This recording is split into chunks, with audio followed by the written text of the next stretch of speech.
आज का पाठ प्रेरित चरित अध्याय 15 वाक्य संख्या 7 से 21 तक।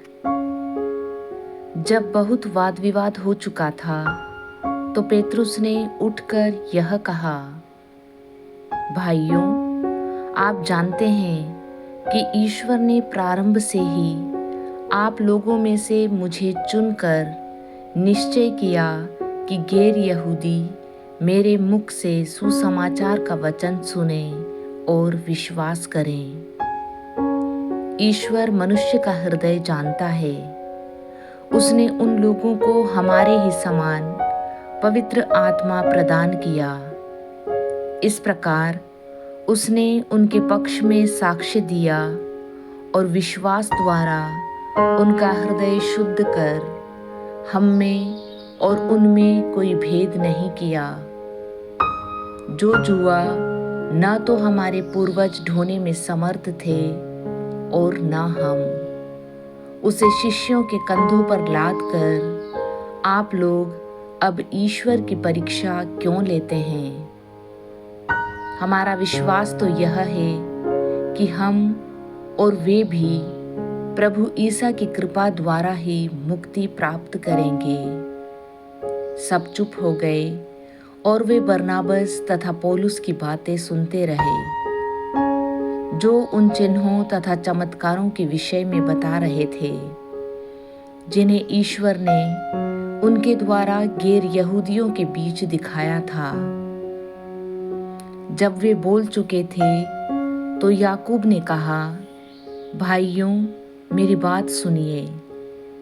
सिमोन ने हमें बताया कि प्रारंभ से ही ईश्वर ने किस प्रकार गैर यहूदियों में अपने लिए एक प्रजा चुनने की कृपा की। यह नबियों की शिक्षा के अनुसार ही है, क्योंकि लिखा है, इसके बाद मैं लौटकर दाऊद का गिरा हुआ घर फिर ऊपर उठाऊंगा। मैं उसके खंडरों का पुनर्निर्माण करूंगा और उसे फिर खड़ा करूंगा, जिससे मानव जाति के अन्य लोग अर्थात सभी राष्ट्र जिन्हें मैंने अपनाया है प्रभु की खोज में लगे रहें। यह कथन उस प्रभु का है जो ये कार्य संपन्न करता है। ये कार्य प्राचीन काल से ज्ञात है। इसलिए मेरा विचार यह है कि जो गैर यहूदी ईश्वर की ओर अभिमुख होते हैं उन पर अनावश्यक भार न डाला जाए, बल्कि पत्र लिखकर उन्हें आदेश दिया जाए कि वे देव मूर्तियों पर चढ़ाए हुए मांस से, व्यभिचार, गला घोटे हुए पशुओं के मांस और रक्त से परहेज करें, क्योंकि प्राचीन काल से नगर नगर में मूसा के प्रचारक विद्यमान हैं और उनकी संहिता प्रत्येक विश्राम दिवस को सभागृहों में पढ़कर सुनाई जाती है। आज का सुसमाचार संत योहन अध्याय 15 वाक्य संख्या 9 से 11 तक।